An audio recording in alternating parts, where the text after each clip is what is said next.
इस वक्त की बड़ी और चौंकाने वाली खबर है। एक्ट्रेस मॉडल शेफाली जरीवाला की बीती रात मौत हो गई है। रीमेक सॉन्ग काटा लगा गाने से मशहूर हुई एक्ट्रेस शेफाली जरीवाला का 42 साल की उम्र में निधन हो गया। बताया जा रहा है कि कल यानी 27 जून की रात उन्हें कार्डियक अरेस्ट आया, जिससे उनकी मौत हो गई। लेकिन मौत की वजह हार्ट अटैक ही है, ये अभी साफ नहीं है, क्योंकि अब इस मामले में मुंबई पुलिस ने अपनी जांच शुरू कर दी है। शेफाली जरीवाला के घर पर फॉरेंसिक टीम पहुंच चुकी है और सबूत जुटाए जा रहे हैं। बताया जा रहा है कि शेफाली को बेहोशी की हालत में उनके पति और एक्टर पराग त्यागी के साथ 3 अन्य लोग शुक्रवार रात मुंबई के अंधेरी स्थित बेलेव्यू अस्पताल लेकर पहुंचे थे, जहां डॉक्टरों ने उन्हें मृत घोषित कर दिया।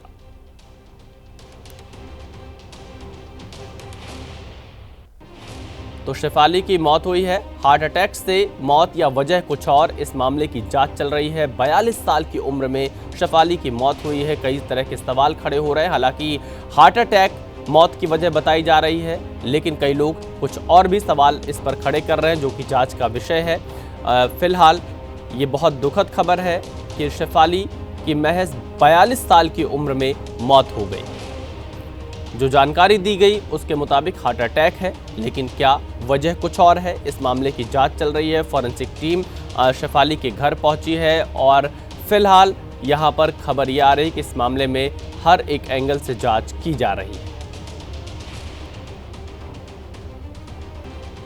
शेफाली मौत मामले में पुलिस की जांच तेज हो गई है। इस वक्त की बड़ी खबर ये आ रही कि पति पराग त्यागी का बयान दर्ज किया गया। शेफाली का इलाज चल रहा था। शेफाली के पति का यह कहना है। मुंबई पुलिस ने 4 लोगों का बयान दर्ज किया है। पति के साथ 2 नौकर और गार्ड का बयान दर्ज किया गया। तो शेफाली की मौत से जुड़ी इस वक्त की बड़ी खबर आ रही है। मुंबई पुलिस ने 4 लोगों का बयान दर्ज किया है और देर रात 1 बजे शेफाली के घर पहुंची मुंबई पुलिस और फॉरेंसिक टीम की अब तक घर के अंदर मौजूद है और जांच कर रही है। घर में परिवार के अन्य सदस्य भी मौजूद हैं, जिनसे पुलिस पूछताछ कर रही है। आपको एक रिपोर्ट दिखाते हैं। शेफाली जरीवाला के घर से फॉरेंसिक की टीम बाहर आई है। आप देख सकते हैं कि फॉरेंसिक टीम ने कुछ एविडेंस कलेक्ट किए हैं, जो फॉरेंसिक वैन में रखे गए। और आप देख सकते हैं कि जो टीम है वो अब इस लैब में बैठ चुकी है और ये जो फॉरेंसिक लैब की गाड़ी है, जो कई घंटों से यहाँ पर मौजूद थी, अब वो यहाँ से रवाना हो रही है। तो एविडेंस कलेक्ट किए गए हैं, उसको एनालाइज किया जाएगा ताकि समझा जा सके कि अंदर क्या कुछ हुआ होगा। देखिए, काफ़ी सस्पेंस भरी चीज़ें हैं। बताया जा रहा है कि एक तरफ बताया जा रहा है कि वो बीमार थी, तो वहीं पर पुलिस की फॉरेंसिक यूनिट जो कई घंटों तक शेफाली जरीवाला के घर में मौजूद थी। मैं आपको दिखाता हूं कि अधिकारी अब भी शेफाली के घर आ रहे हैं, जा रहे हैं, सबूत इकट्ठा कर रहे हैं। लेकिन सबसे महत्वपूर्ण बात यह है कि जब तक पोस्टमार्टम की रिपोर्ट नहीं आ जाती, पुलिस भी किसी निष्कर्ष पर नहीं पहुंचेगी। पुलिस की टीम, पुलिस के अधिकारी लगातार शेफाली की इमारत में जाते नजर आ रहे हैं, जा रहे हैं, आ रहे हैं। आपको बता दें कि कल रात 10:30-11 बजे के करीब शेफाली को यहाँ से एक निजी अस्पताल ले जाया गया, जहां उनकी मौत हो गई। मौत के बाद उन्हें कूपर अस्पताल ले जाया गया, जहां पर उनका आज पोस्टमार्टम होना है। पोस्टमार्टम ही खुलासा कर पाएगी कि मौत की वजह क्या रही होगी। बताया जा रहा है कि बीमार थी, लेकिन असली वजह पीएम के बाद आएगी। फॉरेंसिक की जो टीम थी वो कुछ समय पहले निकली, जो कई घंटों से यहाँ पर थी। फॉरेंसिक के एक्सपर्ट्स शेफाली के घर में मौजूद थे। ये इमारत है, जिस इमारत में शेफाली का घर है, उसमें अभी भी पुलिस अधिकारी मौजूद है। महिला अधिकारी भी यहाँ पर आई थी। लोगों के बयान दर्ज किए जा रहे हैं, समझने की कोशिश की जा रही है कि क्या हुआ होगा।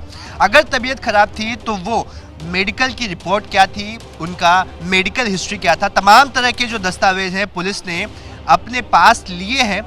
पीएम का इंतजार है ताकि पिक्चर साफ हो सके।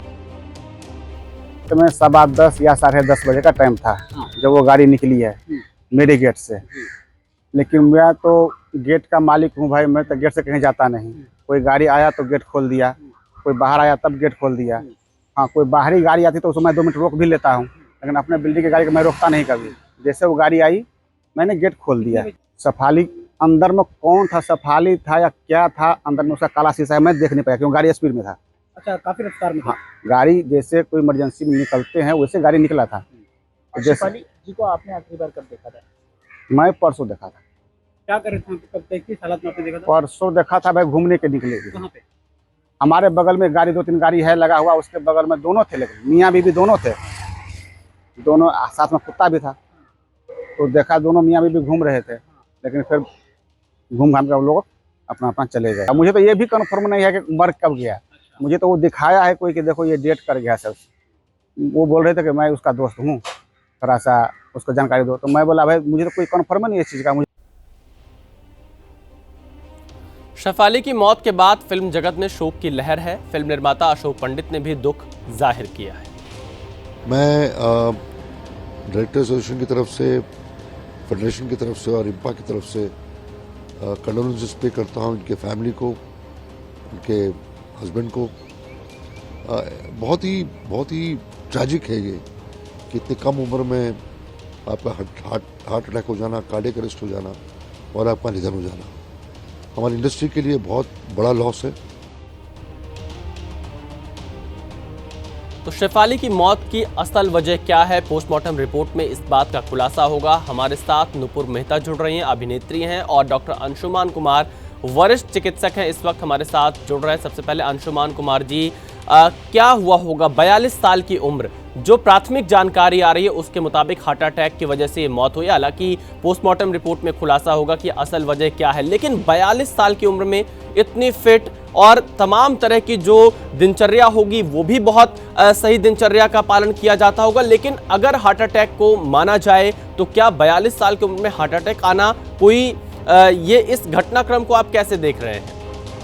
देखिए, मेडिकल साइंस कभी भी कयास पे नहीं चलता है, गेस वर्क या अनुमान उस पे नहीं चलता है। पूरी तरह एविडेंस बेस्ड साइंस को, विज्ञान को उसमें प्रत्यक्ष और प्रमाण चाहिए।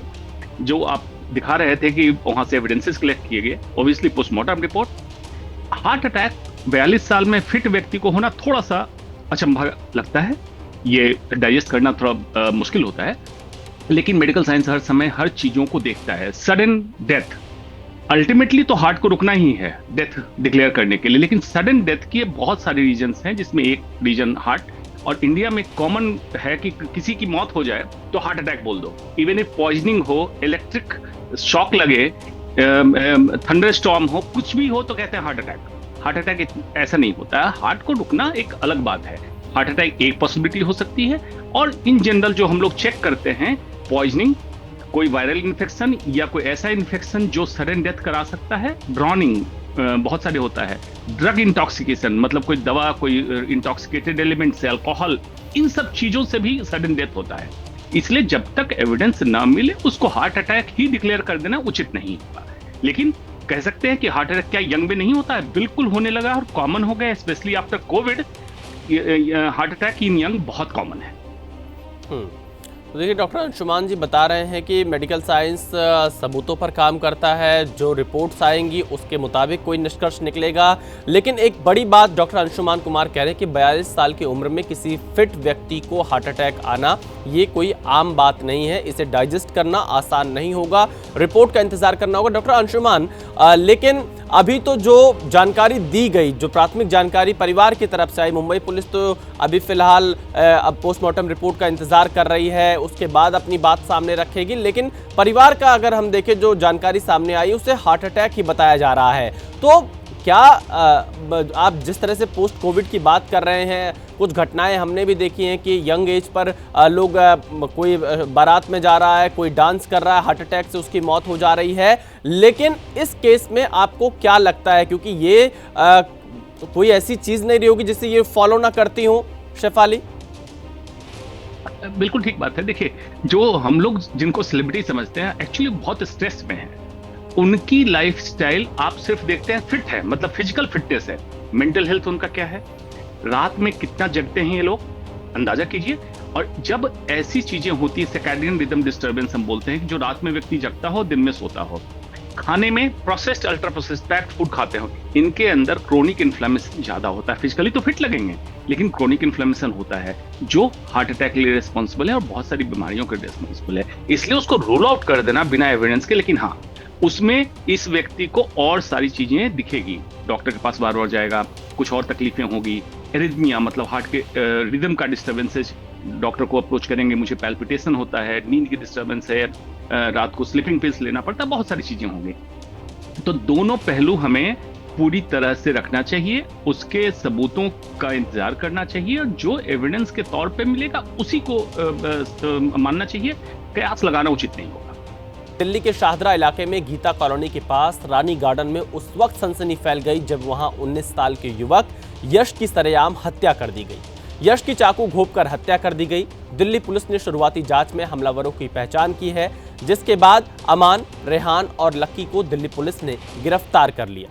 पुलिस को आशंका है कि हत्या रोड रेज के बाद विवाद में की गई। वहीं परिजनों का दावा है कि यश की एक लड़की से दोस्ती थी, जिसकी वजह से साजिश के तहत उसे मारा गया। तो आप देखिए यश की हत्या की वजह क्या है। रोड रेज में हत्या पुलिस का कहना है, परिवार का कहना है प्रेम प्रसंग में हत्या हुई है। सच क्या है ये पुलिस को बताना होगा।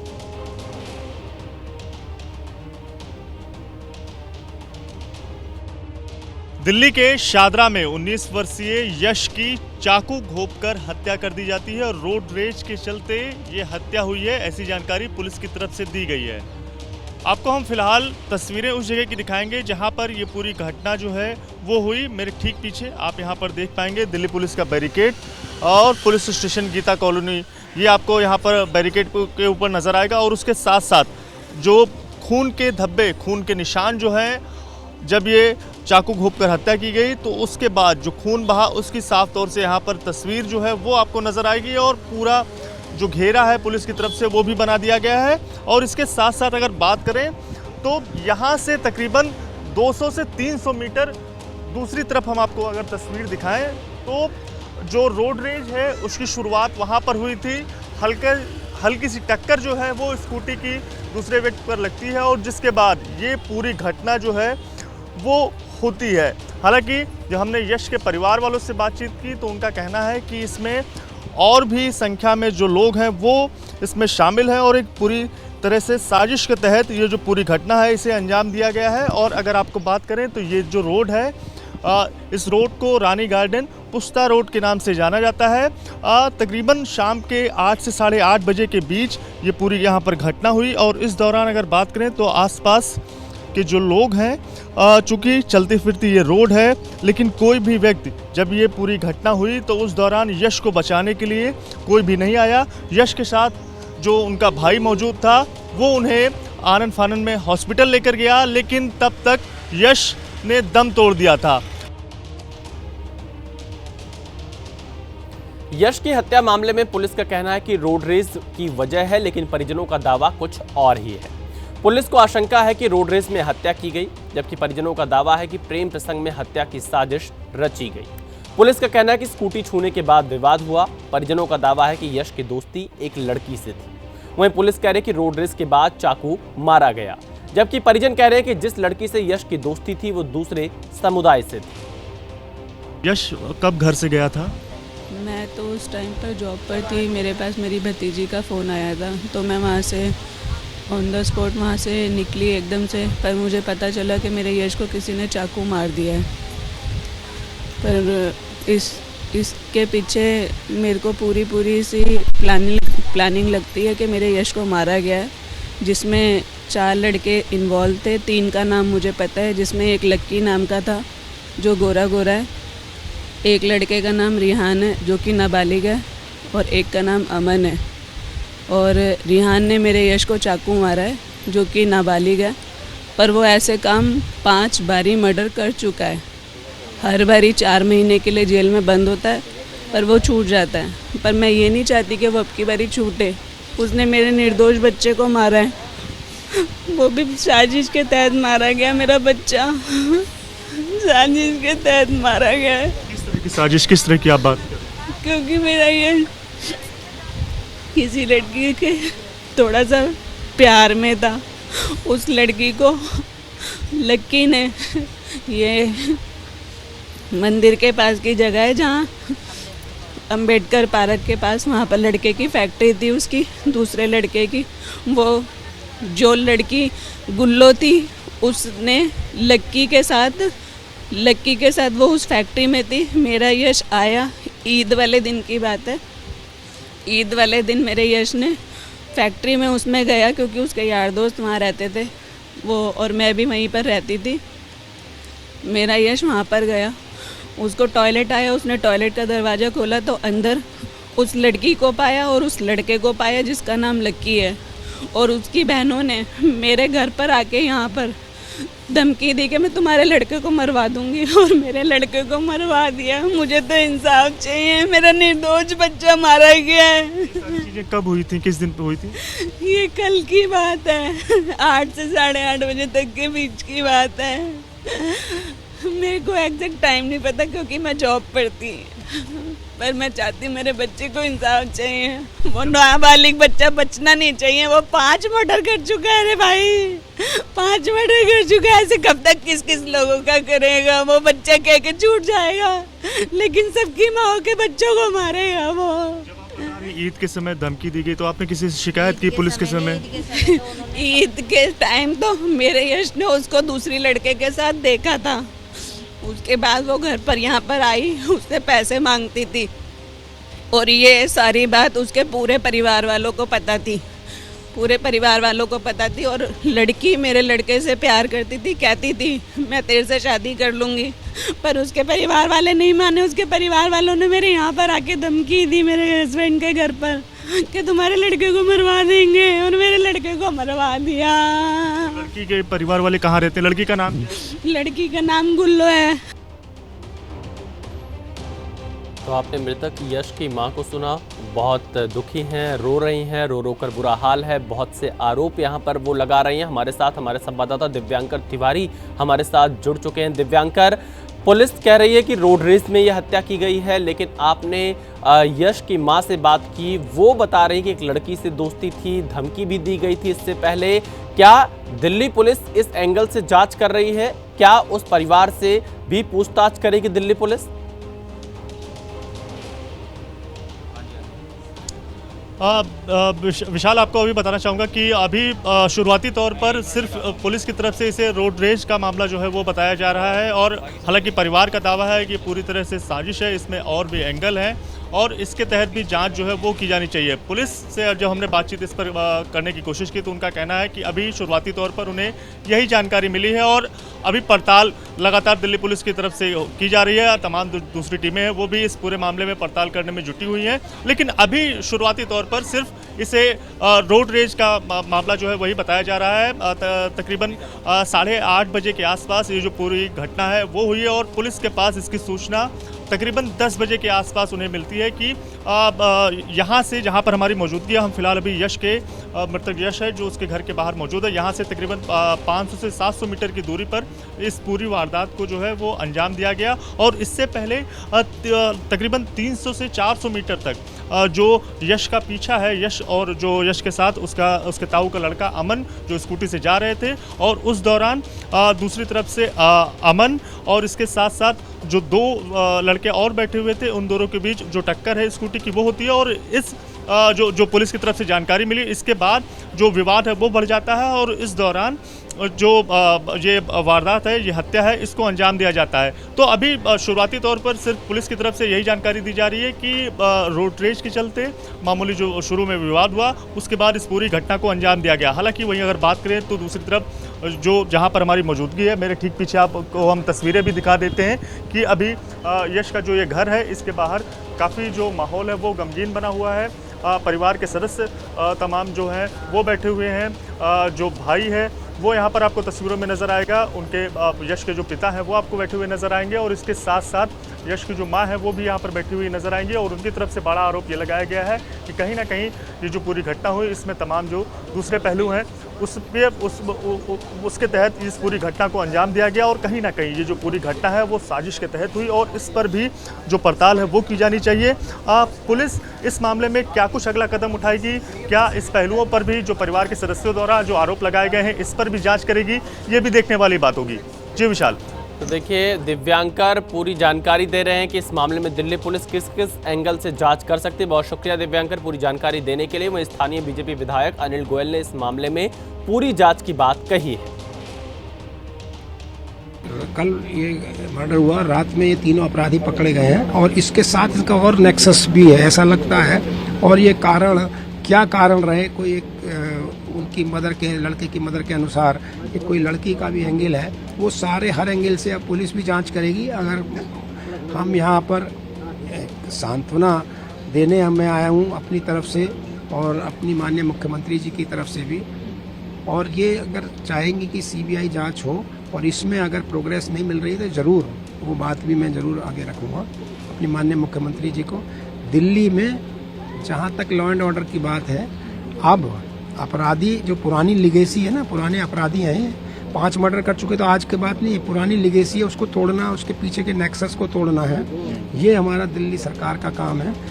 और मुझे लगता है कि हम लोग इलीगल इमिग्रेशन का भी कहीं ना कहीं इसमें एंगल आ रहा, बांग्लादेशियों का भी इसमें एंगल है।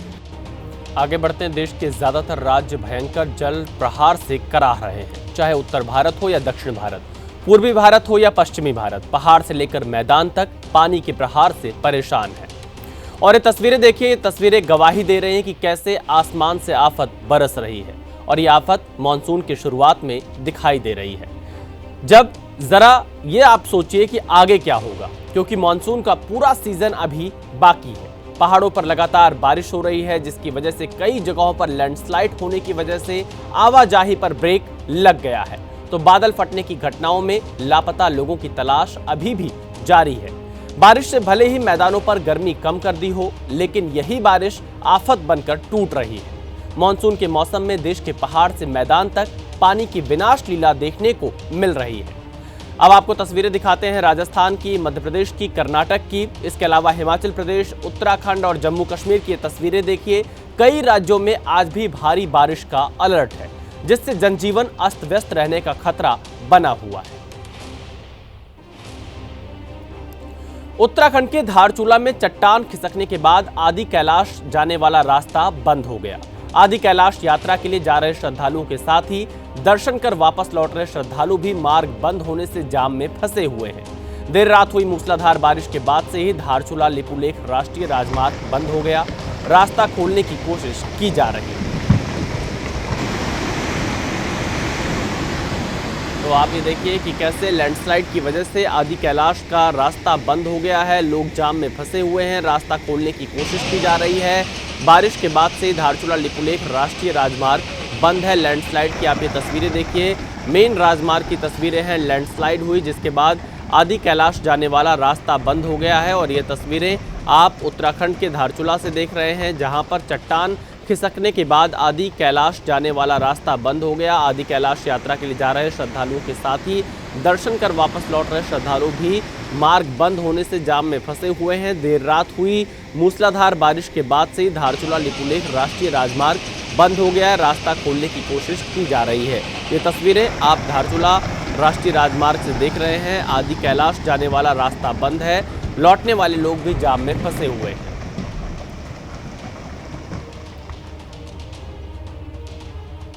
उत्तराखंड के सोनप्रयाग में भी बारिश की वजह से लगातार लैंडस्लाइड हो रही है। पहाड़ से बड़े बड़े पत्थर गिर रहे हैं, जिसकी वजह से रास्ता भी बंद हो गया, जिसके बाद लोगों को सोनप्रयाग में रुकना पड़ा। पहाड़ से मलबा आने की वजह से केदारनाथ जाने का रास्ता बंद हो गया। जेसीबी की मदद से लगातार रास्ता खोलने का काम किया जा रहा है। एसडीआरएफ और प्रशासन की टीम मौके पर मौजूद है। तो ये सोनप्रयाग की तस्वीरें आप देख रहे हैं। सोनप्रयाग में भी लैंडस्लाइड की वजह से अब जो आम जनजीवन है वो प्रभावित हो रहा है।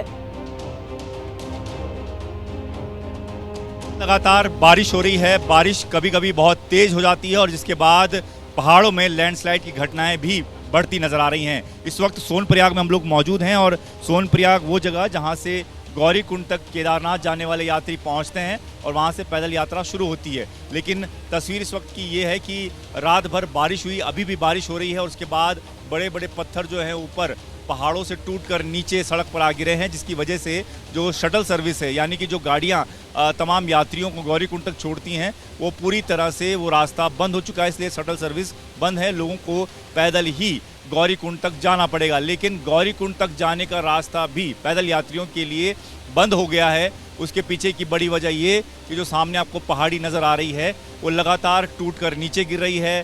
पत्थर गिरने का डर बना हुआ है। अभी थोड़ी देर पहले पहाड़ का एक बड़ा हिस्सा टूटकर नीचे सड़क पर गिरा है, जिसके बाद आप ये तमाम यात्रियों को देख रहे हैं जिनको सड़क के किनारे पर रोका गया है। एसडीआरएफ, एनडीआरएफ, उत्तराखंड पुलिस के जवान वहाँ पर मौजूद हैं।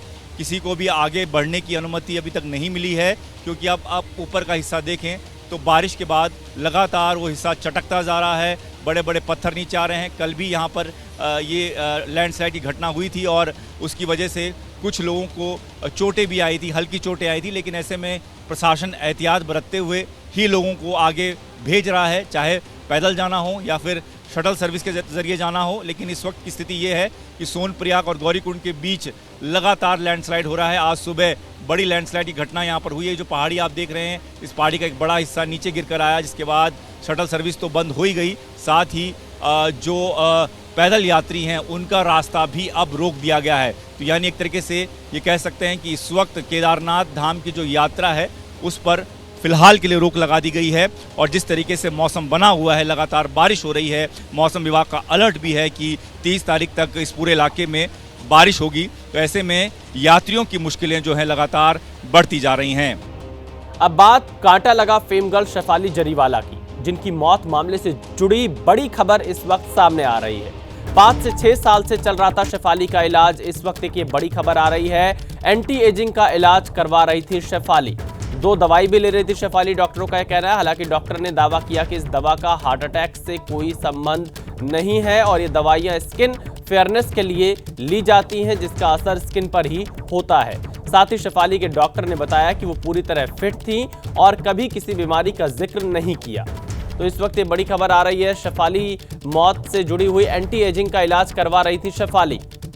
5 से 6 सालों से चल रहा था शेफाली का इलाज। इस वक्त ये बड़ी खबर सामने आ रही है, शेफाली का 5 से 6 साल से इलाज चल रहा था। शेफाली जरीवाला मौत मामले से जुड़ी बड़ी खबर है। डॉक्टर का कहना है कि एंटी एजिंग इलाज करवा रही थी शेफाली। 5 से 6 साल से चल रहा था शेफाली का इलाज। 2 दवाई भी ले रही थी शेफाली, यह डॉक्टर का कहना है। एंटी एजिंग का इलाज करवा रही थी शेफाली। हालांकि डॉक्टर ने दावा किया कि इस दवा का हार्ट से कोई संबंध नहीं है और ये दवाइयां स्किन फेयरनेस के लिए ली जाती हैं, जिसका असर स्किन पर ही होता है। साथ ही शेफाली के डॉक्टर ने बताया कि वो पूरी तरह फिट थी, कभी किसी बीमारी का जिक्र नहीं किया, ये डॉक्टर का कहना है। तो 2 दवाई ले रही थी शेफाली, एंटी एजिंग दवाइयां ले रही थी शेफाली, ये जानकारी सामने आ रही है। डॉक्टर का कहना है कि वो पूरी तरह से फिट थी, लेकिन एंटी एजिंग का इलाज करवा रही थी शेफाली। तो इस वक्त बड़ी खबर यही आ रही है, एंटी एजिंग दवाइयां ले रही थी शेफाली। डॉक्टर का कहना है 2 दवाई ले रही थी शेफाली। इन दवाओं का हार्ट के इलाज से संबंध नहीं, हार्ट से संबंधित कोई दवा नहीं ली, डॉक्टर का कहना है। ये इस वक्त की बड़ी खबर आप देख रहे हैं, एंटी एजिंग का इलाज करवा रही थी शेफाली। अभिनेत्री शेफाली के डॉक्टर का बयान आया है, 5 से 6 साल से चल रही था शेफाली का इलाज। 2 दवाई भी ले रही थी शेफाली, डॉक्टर का कहना है 5 से 6 साल से इलाज चल रहा था। इन दवाओं का हार्ट के इलाज से संबंध नहीं, डॉक्टर का कहना है। शेफाली जरीवाला मौत मामले से जुड़ी बड़ी खबर है ये। इस वक्त एंटी एजिंग का इलाज करवा रही थी शेफाली। 5 से 6 साल से दवाइयां चल रही थी, हालांकि इसका हार्ट से कोई संबंध नहीं है, डॉक्टर का यह कहना है। स्किन केयर से जुड़ी ये दवाइयां थी, ये मानना है अभिनेत्री शेफाली के डॉक्टर का। शेफाली जरीवाला मौत मामले से जुड़ी ये बड़ी खबर है, क्योंकि पुलिस अभी भी इस मामले की जांच कर रही है। पोस्टमार्टम रिपोर्ट का इंतजार है। हार्ट अटैक शुरुआती वजह बताई गई शेफाली की मौत की। 42 साल की उम्र में शेफाली की मौत हुई है और अब ये हो रहा है एंटी एजिंग दवाइयां ले रही थी। बड़ी खबर आ रही है पंजाब से, जेलों में भ्रष्टाचार पर पंजाब सरकार का बड़ा एक्शन। पंजाब में अलग अलग जेलों के 25 अधिकारी सस्पेंड किए गए। 3 deputy superintendent, 2 assistant superintendent suspend हुए हैं। जेल में भ्रष्टाचार और नशे के नेटवर्क को लेकर ये कार्रवाई की गई है। तो पंजाब सरकार ने बड़ी कार्रवाई की है। इस वक्त जेलों में भ्रष्टाचार पर पंजाब सरकार का बड़ा एक्शन है। पंजाब में अलग अलग जेलों के 25 अधिकारी सस्पेंड हुए हैं। सचिन हमारे संवाददाता इस वक्त सीधे हमारे साथ लाइव जुड़ रहे हैं। सचिन, पंजाब सरकार ने ये बड़ी कार्रवाई की है, 25 जो अधिकारी हैं जेलों से जुड़े हुए उनको सस्पेंड किया है, जिसमें 3 डिप्टी सुपरिटेंडेंट, 2 असिस्टेंट सुपरिटेंडेंट शामिल है और बताया जा रहा है कि भ्रष्टाचार और नशे के नेटवर्क को लेकर ये कार्रवाई की गई है। क्या वजह रही इसके पीछे, किस तरह का इनपुट मिला था? जी देखिए, पंजाब की जेलों में भ्रष्टाचार और ड्रग सप्लाई जो है बड़ा मुद्दा रहा है। पंजाब की जेलों से गैंगस्टर्स जो हैं वो खुलेआम ऑपरेट करते रहे हैं, गैंगस्टर्स के जो वीडियोस आते रहे हैं, पर पंजाब सरकार ने अब ये जो कार्रवाई की है और नशा तस्करी जो है और जेलों से नशा तस्करी के गैंग्स जो हैं, ये गैंगस्टर्स जो हैं ये चलवाते हैं, तो जेलों से ये सारी चीज़ें जो हैं किस तरह से हो रही हैं, ये सारा बड़ा मुद्दा था। इसको लेकर पंजाब सरकार के पास इनपुट्स थे और इनपुट्स पे काम करते हुए 3 डिप्टी सुपरिटेंडेंट्स हैं, 2 असिस्टेंट सुपरिटेंडेंट्स हैं, कुल 25 जो अधिकारी और कर्मचारी हैं उनको सस्पेंड किया गया है। पर सवाल यह है कि अब जो है जेलों में जो भ्रष्टाचार है उसके ऊपर कितना लगाम जो है इससे लगेगा। हालांकि इसमें अभी और डिटेल्स आनी बाकी हैं पंजाब पुलिस की तरफ से, जेल डिपार्टमेंट की तरफ से, पर सवाल यही है कि जेलों के कामकाज को लेकर लगातार सवाल उठता रहा है। जेलों से गैंगस्टर्स ऑपरेट करते हैं, अपना जो ड्रग नेटवर्क है उसको चलाते हैं, तो अब पंजाब सरकार का ये एक्शन जो है ये कितनी सफाई जो है जेलों के अंदर व्याप्त भ्रष्टाचार पर करता है, ये सबसे बड़ा सवाल होगा। आने वाले दिनों में ये देखना होगा कि जेलों के अंदर जो फंक्शनिंग है वो कितनी सुधरती है। हिमाचल में बारिश से जबरदस्त नुकसान हुआ है। बारिश से एक हफ्ते में 31 लोगों की मौत, बाढ़ बारिश से करीब 30 करोड़ का नुकसान। हिमाचल प्रदेश से ये खबर आ रही है, बाढ़ और बारिश से करीब 30 करोड़ का नुकसान हो गया है। बारिश से बीते एक हफ्ते में 31 लोगों की मौत। हिमाचल में बारिश से ज़बरदस्त नुकसान हुआ है। बारिश की वजह से ज़बरदस्त नुकसान, बारिश से एक हफ्ते में 31 लोगों की मौत, बाढ़ और बारिश की वजह से करीब 30 करोड़ का नुकसान हुआ है। हिमाचल प्रदेश में ज़बरदस्त बारिश हो रही है जिसकी वजह से लगभग 30 करोड़ का नुकसान।